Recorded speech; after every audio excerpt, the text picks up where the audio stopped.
mungkin bisa sedikit diceritakan hari ini. Oke, hari Di ini sana harusnya nih. rutinitas biasa karena aku sekarang punya store di Plaza Indonesia.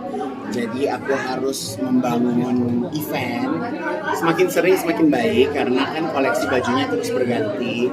Jadi karena ini ada di pusat Jakarta, jadi kesempatan aku untuk bisa ketemu sama customer.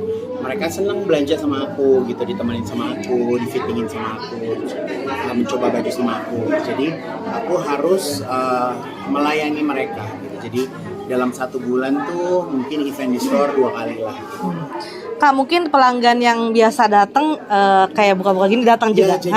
Jadi di Plaza Indonesia ini aku dapetin pelanggan-pelanggan yang baru, pelanggan-pelanggan yang baru, wajah-wajah baru, orang-orang yang belum pernah bikin baju sama aku, dan mereka bisa lihat ke sini gitu. Karena kalau beli baju di sini kan banyak mereka yang datang acaranya nanti sore, mereka langsung pakai gitu, sifatnya lebih seperti itu gitu.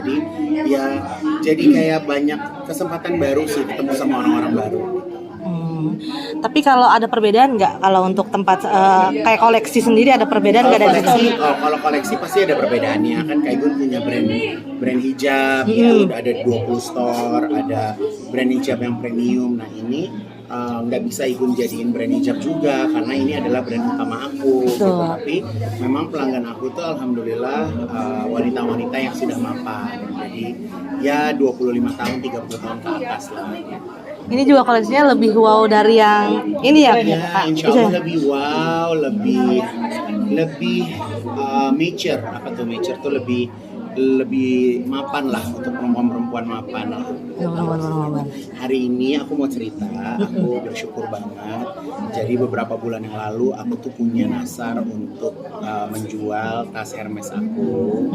Tas Hermes kulit buaya yang aku beli mungkin 5 tahun yang lalu.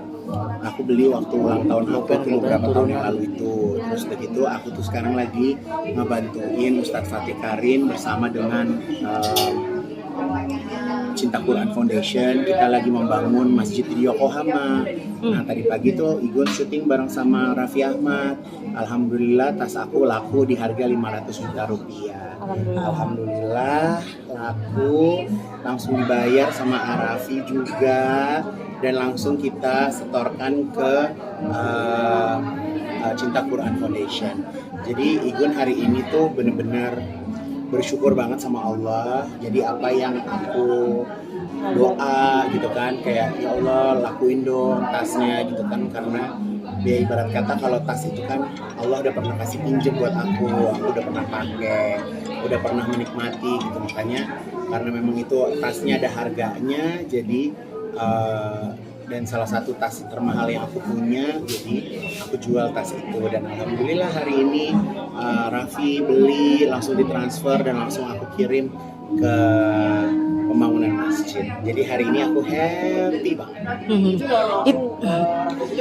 Jadi kan aku datang ke lokasi pakai tas itu, terus udah gitu tadinya mau gimmick doang masuk gitu. Terus aku cerita sama Arafi kalau misalnya aku lagi bantuin pembangunan masjid di Jepang, di Yokohama. Terus dia tanya tasnya mau dijual harga berapa.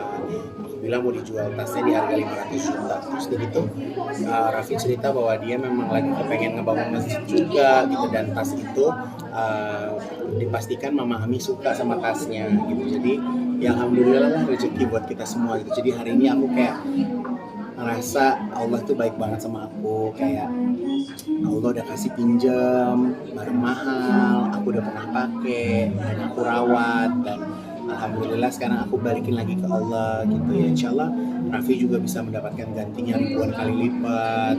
Allah juga kasih sehat buat Raffi, kasih sehat buat aku, dan semakin banyak kesempatan kebaikan yang bisa aku lakuin untuk umat juga gitu. Kak, mungkin boleh sedikit ceritain nggak sih kenapa pilih masjid di Jepang? Ya kan random ya. Aku tuh ketemu sama Ustadz Fatih itu pas aku lagi haji di salah satu restoran di Grand Zamzam di Mekah gitu. Terus gitu Ustadz Fatih cerita kalau dia lagi bangun masjid di Jepang, dan aku kemarin sempat datang ke masjidnya, sempat melihat masjidnya gitu. Jadi pas aku bilang, aku langsung kepikiran, kan aku orangnya juga paling random ya. Jadi aku bilang aku juga mau ikutan, aku mau jual tas aku. Jadi aku mau jual tas aku, nanti hasilnya aku sumbangkan. Kak, ini ada beberapa artis juga nggak sih masjid yang di Jepang itu atau kan ada beberapa ya? Ada beberapa artis. Masjid yang sama? Dia masjid yang sama.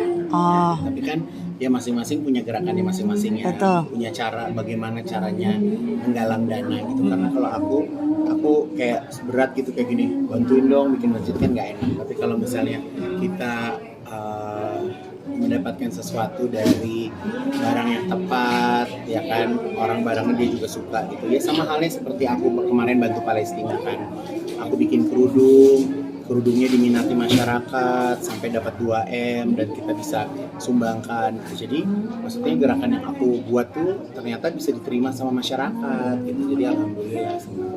Proses pembangunan masjid itu udah seperti apa sih Kak yang di Kalau pembangunan masjid di Jepang, insya Allah udah 50%. Jadi Januari kita mau ke sana, mau sholat pertama di bulan Januari tanggal 16. Itu yang dari Yokohama. Kalau masjid aku yang di Pondok Cabe, sekarang juga udah mau 50% nih. Jadi kemarin hidupku cari dana gitu. Jadi ya memang kalau kita kerja buat Allah tuh, Allah kasih kemudahannya gitu. Jadi ya memang aku sekarang udah nggak terlalu memikirkan hidup aku gitu. Jadi aku pengennya ya kerjanya bisa buat orang banyak, dan semoga tidak disalahartikan, tidak ada di ketemu orang-orang yang ajaib-ajaib lagi gitu. Walaupun kemarin aku sempat kayak ada salah satu orang yang udah lama aku nggak ketemu, aku minta tolong cariin kerja, tapi jadi kayak aku yang kebebanan untuk cariin dia kerja gitu, ngerti nggak sih? Kan aku bukan dinas tenaga kerja, aku bukan dinas sosial, tapi jadi kayak orang butuh kerja, jadi tumpuannya ke aku gitu. Jadi kayak aku punya utang gitu kan, jadi bukan dipercaya ya, maksudnya yang menurut aku ngeselin juga jadinya gitu kan.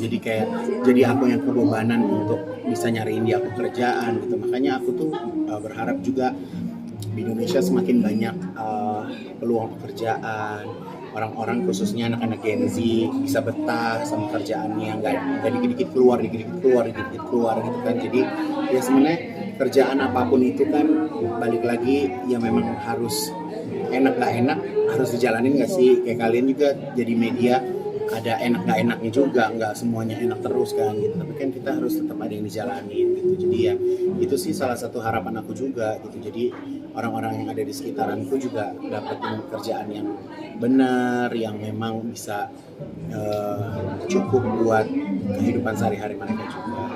Kak sempat ada sayang nggak sih pas tas mahal itu mau dijual ke Arafin? Enggak sayang, justru aku udah planning kan mau aku jual. Malah dari kemarin tuh kayak gini, dari aku taruh ke tas-tas, jual tas-tas second susah banget, dari grup WhatsApp udah, grup arisan udah gitu. Aku jadi kayak ngebatin, ya Allah emang zaman lagi susah kali ya, orang lagi susah uang kali ya gitu kan. Maksudnya yang angka 500 juta kan nggak kecil ya kan, nggak gampang nyari 500 juta gitu ya. Tapi pas aku posting sih gini, Kak Igun kayaknya cocok deh kerja di perumahan apa gitu, kayaknya jalannya lancar aja sih. Sebenarnya nggak juga gitu kan. Jadi memang ya hari ini benar-benar aku bisa ngerasain benar-benar Jumat berkah ya gitu. Allah kasih keberkahan. Aku yang tadinya malas-malasan syuting bareng Raffi karena biasanya aku live, aku nggak pernah syuting tapping. Ternyata pas tapping itu malah dapat hadiah ya, Kak? Dapat hadiah gitu. Jadi aku pulang bawa tas, aku bawa kantong. Jadi karena aku nggak bawa tas dua kan, jadi aku bawa kantong. Kan jadi kayak dua yang nanti kabul juga langsung dengan sedekahnya subuhnya Kak Irfan. Ya, kalau kita ini kan kalau jadi manusia, kalau kita berharap sama manusia itu nggak boleh. Jadi kalau misalnya sedekah subuh, ya aku minta gantinya sama Allah.